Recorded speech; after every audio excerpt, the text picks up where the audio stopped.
ಗ್ರಾಮ ಆಡಳಿತ ಅಧಿಕಾರಿಗಳು ಎರಡನೇ ಬಾರಿಗೆ ಮುಷ್ಕರವನ್ನು ಕೈಗೊಂಡಿದ್ದಾರೆ. ಅದು ಒಂದನೇ ಬಾರಿಗೆ ಹಿಂದಿನ ಸರ್ಕಾರ ಈಡೇರಿಸ ಅವ್ರ ಪಾಪದ್ದು ಎಲ್ಲ ಒಂದು 23 ಬೇಡಿಕೆಗಳನ್ನು ಈಡೇರಿಸೋದಕ್ಕಾಗಿ ಎರಡನೇ ಬಾರಿಗೆ ಈಗ ಮುಷ್ಕರವನ್ನು ಚಾಲು ಮಾಡಿದ್ದಾರೆ. ತದನಂತರ ಈಗ ಎರಡನೇ ಬಾರಿಗೆ ಮೂರನೇ ದಿನ ಕಾಲಿಟ್ಟೈತಿ. ಯಾವ ಸರ್ಕಾರನು ಅಧಿಕಾರಿಗಳು ಮೇಲಾಧಿಕಾರಿಗಳಾಗಲಿ ಯಾರೋ ಮಿನಿಸ್ಟರ್ ಆಗಲಿ MLA ಆಗಲಿ ಇನ್ನೂ ಗ್ರಾಮ ಆಡಳಿತಗಾರರಿಗೆ ಏನೂ ಸ್ಪಂದನೆಯನ್ನು ಮಾಡಿಲ್ಲ. ಅದಕ್ಕೆ ನಾವು ಕರುನಾಡು ರಕ್ಷಣಾ ವೇದಿಕೆ ವತಿಯಿಂದ ನಮ್ಮ ಬೆಂಬಲವನ್ನು ಸೂಚಿಸ್ತು. 2 ದಿವಸನಾಗ ಆಗಲಿಲ್ಲ ಅಂದ್ರೆ ರಾಜ್ಯ ವ್ಯಾಪ್ತಿ ಹೋರಾಟವನ್ನು ನಾವು ಮಾಡಬೇಕಾಗೈತೆ. ಯಾಕಂದ್ರೆ ಗ್ರಾಮ ಆಡಳಿತ ಅಧಿಕಾರಿಗಳು ಎಲ್ಲ ಒಂದು ಯಾಕಂದ್ರೆ ಅವ್ರು ಚಲೋ ಇದ್ರ ಅಂತಂದ್ರೆ ಎಲ್ಲ ಒಂದು ದೇಶ ಸುಧಾರಣೆ ಆಕೈತಿ.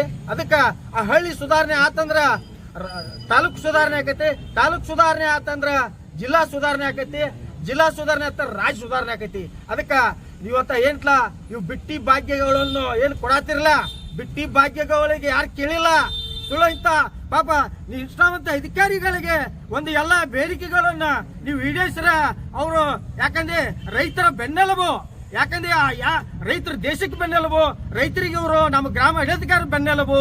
ಅದಕ್ಕೇನಿತ್ಲ ಇವ್ರ ಎಲ್ಲ ಆಶೆಗಳು ಈಡೇರಿಸ್ರ ಒಂದು ದೇಶ ಒಂದು ಸಮಗ್ರವಾಗಿ ಒಂದು ಅಭಿವೃದ್ಧಿ ಹೊಂದೈತಿ.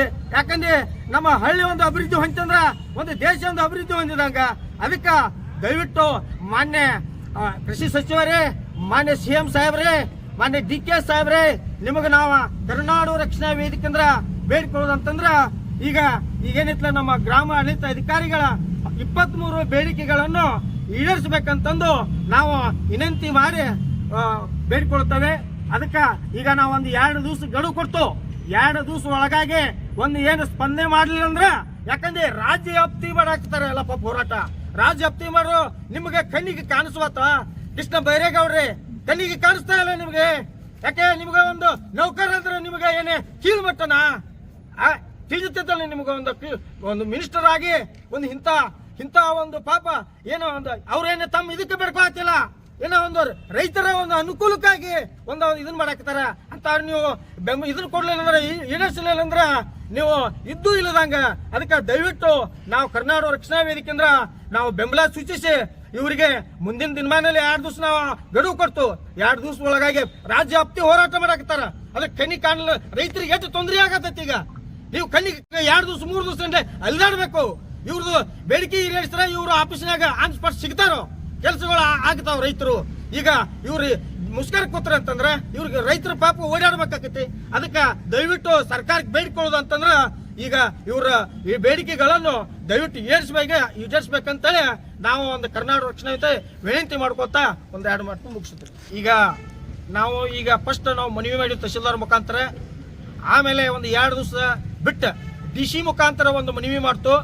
ಅದು ನಂತರ ಇದನ್ನು ಮಾಡಲಿಲ್ಲ ನಂತರ ರಾಜ್ಯ ವ್ಯಾಪ್ತಿ ಉಗ್ರ ಹೋರಾಟ ಮಾಡ್ಬೇಕಾಗತಿ. ಯಾಕಂದ್ರೆ ನಮ್ಮ ಉಗ್ರ ಹೋರಾಟ ಯಾಕೆ ಮಾಡ್ಬೇಕಂತಂದ್ರ ಒಂದು ಗ್ರಾಮ ಸುಧಾರಿಸಿದ್ರೆ ಒಂದು ದೇಶ ಸುಧಾರಿಸಿದಂಗ. ಅದಕ್ಕೆ ಪಾಪ ಇವರು ಒಂದು ಗ್ರಾಮ ಆಡಳಿತಗಾರ ಅಂದ್ರ ಒಂದು ಗ್ರಾಮದ ಒಂದು ಸುಧಾರಣೆ ಮಾಡೋರು ಇವರು. ಯಾಕಂದ್ರೆ ಮೇನ್ ತಳಪಾಯಿ ಮಟ್ಟದವರು, ತಳಪಾಯದಿಂದ ಈ ಸುಧಾರಣೆ ಆತರ ಮ್ಯಾಗ್ ಸುಧಾರಣೆ ಆದಂಗ. ಈ ಮ್ಯಾಗಿನ ಮಿನಿಸ್ಟರ್ ತಗೊಂಡ್ ಏನ್ ಮಾಡೈತಿ, ಕೆಳಗಿನ ಮಟ್ಟದಿಂದ ಬರೋರು ನಮ್ಮ ಗ್ರಾಮ ಆಡಳಿತಗಾರರು. ಯಾಕಂದ್ರೆ ಎಲ್ಲ ಚೊಕ್ಕ ಈಗ ಏನೋ ನೋಡಿ ತಹಶೀಲ್ದಾರ್ ಆಫೀಸ್ನಾಗ ಯಾವ್ದೋ ಒಂದು ಕಾಗದ ತಪ್ಪಾದ್ರ ಅವ್ರು ತಲಾಟಿ ಮ್ಯಾಗ FIR ಇದನ್ನ ಮಾಡ್ತಾರ. ಯಾಕಂದ್ರೆ ಮ್ಯಾಗಿನವ್ರು ಯಾರು ಸಂಬಂಧ ಬರಂಗಿಲ್ಲ.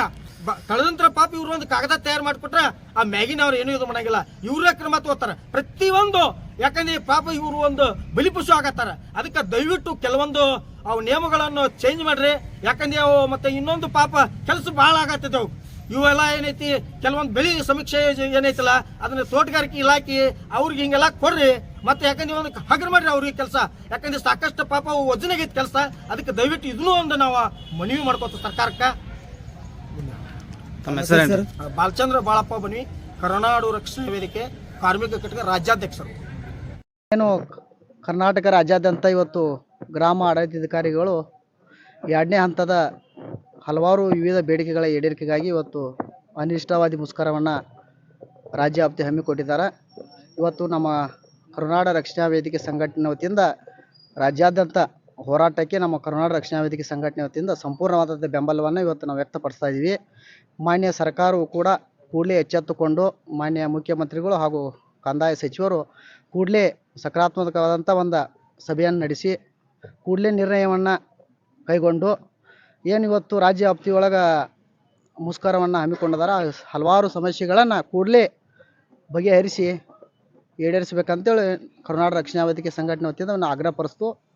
ಒಂದು ವೇಳೆ ಇದು ಆಗದೇ ಇದ್ದಲ್ಲಿ ಕರ್ನಾಟಕ ರಕ್ಷಣಾ ವೇದಿಕೆ ವತಿಯಿಂದ ಗ್ರಾಮ ಆಡಳಿತ ಅಧಿಕಾರಿಗಳ ಪರವಾಗಿ ನಾವು ರಾಜ್ಯ ವ್ಯಾಪ್ತಿ ಕರೆಯನ್ನು ನೀಡಿ ಹೋರಾಟವನ್ನು ಮಾಡಲಾಗುವುದು ಅಂತೇಳಿ ಈ ಮಾಧ್ಯಮದ ಮುಖಾಂತರ ರಾಜ್ಯ ಸರ್ಕಾರಕ್ಕೆ ಆಗ್ರಹಪಡಿಸ್ತೇನೆ. ಮಂಜುನಾಥ್ ಜಲ್ಲಿ ಅಂತೇಳಿ ಉತ್ತರ ಕರ್ನಾಟಕ ರಾಜ್ಯಾಧ್ಯಕ್ಷರು ಕರ್ನಾಟಕ ರಕ್ಷಣಾ ವೇದಿಕೆ. ರಾಜ್ಯ ಗ್ರಾಮ ಆಡಳಿತದ ಅಧಿಕಾರಿಗಳ ನಿರ್ದೇಶನದಂತೆ ನಮ್ಮ ರಾಜ್ಯ ಸಂಘದ ರಾಜ್ಯಾಧ್ಯಕ್ಷ ನಿರ್ದೇಶನದ ನಾವು ಮೊದಲನೇ ಹಂತದಲ್ಲಿ 26/9/2024ರಿಂದ 3/10/2024ವರೆಗೆ ಸುಮಾರು 7 ದಿವಸಗಳ ಕಾಲ ಮುಷ್ಕರವನ್ನು ಮಾಡಿದ್ವಿ ಮೊದಲನೇ ಹಂತದಲ್ಲಿ. ಆವಾಗ ನಮ್ಮ ಒಂದು ಏನು ಬೇಡಿಕೆಗಳಿವೆ ಅವು ಪೂರೈಸುವಂಥ ಆಶ್ವಾಸನೆ ಕೊಟ್ಟಿದ್ದರು. ಆದರೆ 4 ತಿಂಗಳಾಯಿತು, ಯಾವುದೇ ರೀತಿ ಇದು ಬೇಡಿಕೆಗಳು ಈಡೇರಿಸಿಲ್ಲ. ಅದರಿಂದ ನಾವು ಈಗ 2ನೇ ಹಂತವಾಗಿ 3/10/2024ರಿಂದ ಅನಿರ್ದಿಷ್ಟವಾಗಿ ನಾವು ಈಗ ಮುಷ್ಕರವನ್ನು ಮಾಡ್ತಾ ಇದ್ದೀವಿ. ನಾವು ಈ ವೇದಿಕೆ ಮುಖಾಂತರ ನಾವೇನು ಕೇಳ್ಕೊಳ್ಳೋದಂದರೆ ನಮ್ಮ ಗ್ರಾಮ ಆಡಳಿತಾಧಿಕಾರಿ ಹುದ್ದೆ ಏನಿಲ್ಲ, ತಾಂತ್ರಿಕ ಹುದ್ದೆ ಅಲ್ಲ. ಆದರೆ ನಮಗೆ ತಾಂತ್ರಿಕ ಹುದ್ದೆ ರೀತಿ 21 ಆ್ಯಪ್ಗಳ ಮುಖಾಂತರ ನಮ್ಮಲ್ಲಿ ಕೆಲಸ ಮಾಡಿಸ್ಕೊಳ್ತಾ ಇದ್ದಾರೆ. ಆದರೆ ನಾವೇನು ನಮ್ಮಲ್ಲಿ ನಾವು ಕೋರ್ತಾ ಇದ್ದೇವೆ ಅಂತಂದರೆ ಈಗ ಆ ತಾಂತ್ರಿಕ ಹುದ್ದೆಗೆ ನೀಡುವಂಥ ವೇತನವನ್ನು ನಮ್ಮ ಹುದ್ದೆಗೆ ವೇತನ ನೀಡಬೇಕಂತ ನಾನು ಕೇಳ್ಕೊಳ್ತೀನಿ.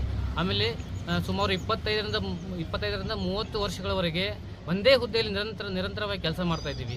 ಯಾವುದೇ ಒಂದು ಪದೋನ್ನತಿ ಹೊಂದಿಲ್ಲ. ಇದರಿಂದ ಸಾಕಷ್ಟು ಗ್ರಾಮ ಆಡಳಿತಾಧಿಕಾರಿಗಳು ನಿವೃತ್ತಿ ಅಂಚಿನಲ್ಲಿ ಬಂದಿದ್ದಾರೆ. ಸೊ ಅದಕ್ಕಾಗಿ ನಾವು 1 ಟೈಮ್ ಪ್ರಮೋಷನ್ ಅಂತ 10 ವರ್ಷ ಸೇವೆ ಸಲ್ಲಿಸಿದವರಿಗೆ 1 ಟೈಮ್ ಪ್ರಮೋಷನ್ ಅಂತ ಪದೋನ್ನತಿ ನೀಡಿದರೆ ಅವರು ಇನ್ನೂ ಹೆಚ್ಚು ದಕ್ಷವಾಗಿ ಕೆಲಸವನ್ನು ನಿರ್ವಹಿಸಬಹುದಂತ ಈ ಮುಷ್ಕರದ ಮುಖಾಂತರ ನಾನು ಮಾನ್ಯ ಸರ್ಕಾರಕ್ಕೆ ಮನವಿ ಮಾಡ್ಕೊಳ್ತಾ ಇದ್ದೇನೆ.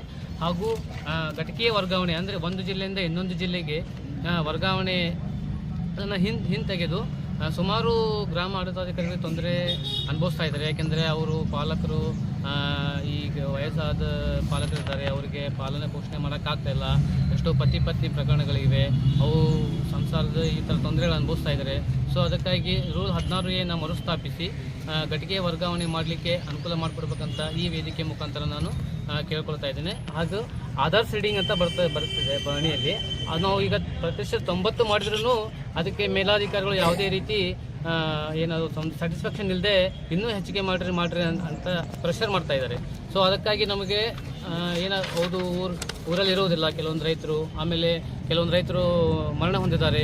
ಆದ್ರೂ ಅವ್ರು ಮರಣ ಹೊಂದಿದವ್ರಿಗೆ ನಾವು ಪೌತಿ ಆಂದೋಲನ ರೀತಿ ನಾವೇ ಅವ್ರ ಮನೆ ಬಾಗಿಲಿಗೆ ಹೋಗಿ ಅದನ್ನು ಪೌತಿ ಮಾಡಬೇಕು ಅಂತ ಸರ್ಕಾರ ನಮ್ಮನ್ನು ಒತ್ತಾಯಿಸ್ತಾ ಇದೆ. ಆ ಪೌತಿ ಏನಿದೆ ಅದು ಅವರು ಸ್ವ ಇಚ್ಛೆಯಿಂದ ಅದನ್ನು ಕೆಲಸ ಮಾಡ್ಕೋಬೇಕು. ಅದನ್ನು ಬಿಟ್ಟು ನಮ್ಮ ಮುಖಾಂತರ ಅದನ್ನು ನಾವೇ ಸ್ವತಃ ಅವ್ರ ಮನೆ ಬಾಗಿಲಿಗೆ ಹೋಗಿ ಕೆಲಸ ಮಾಡುವಂಥ ಒತ್ತಾಯಪೂರ್ವಕವಾಗಿ ಹೇಳ್ತಾ ಇದ್ದಾರೆ. ಇದರಿಂದ ಮುಂದಿನ ಬಹಳಷ್ಟು ತೊಂದರೆಗಳು ಆಗ್ತವೆ. ಸೊ ಅದನ್ನು ಪೌತಿ ಆಂದೋಲನವನ್ನು ಕೈ ಬಿಡಬೇಕೆಂದು ಈ ವೇದಿಕೆ ಮುಖಾಂತರ ನಾನು ಮಾನ್ಯ ಸರ್ಕಾರಕ್ಕೆ ಮನವಿ ಮಾಡ್ತಿದ್ದೇನೆ. ಬೆಂಬಲವನ್ನು ಸೂಚಿಸಿ ಕರ್ನಾಟಕ ರಕ್ಷಣಾ ವೇದಿಕೆಯ ರಾಜ್ಯಾಧ್ಯಕ್ಷರು ಹಾಗೂ ಅದರ ಎಲ್ಲ ಪದಾಧಿಕಾರಿಗಳಿಗೆ ನಮ್ಮ ಗ್ರಾಮ ಆಡಳಿತಾಧಿಕಾರಿಗಳ ಸಂಘ ತಾಲೂಕಾ ಘಟಕ ವತಿಯಿಂದ ತುಂಬು ಹೃದಯದ ಧನ್ಯವಾದಗಳನ್ನು ಈ ವೇದಿಕೆಯ ಮುಖಾಂತರ ಅವರಿಗೆ ಅರ್ಪಿಸುತ್ತೇನೆ.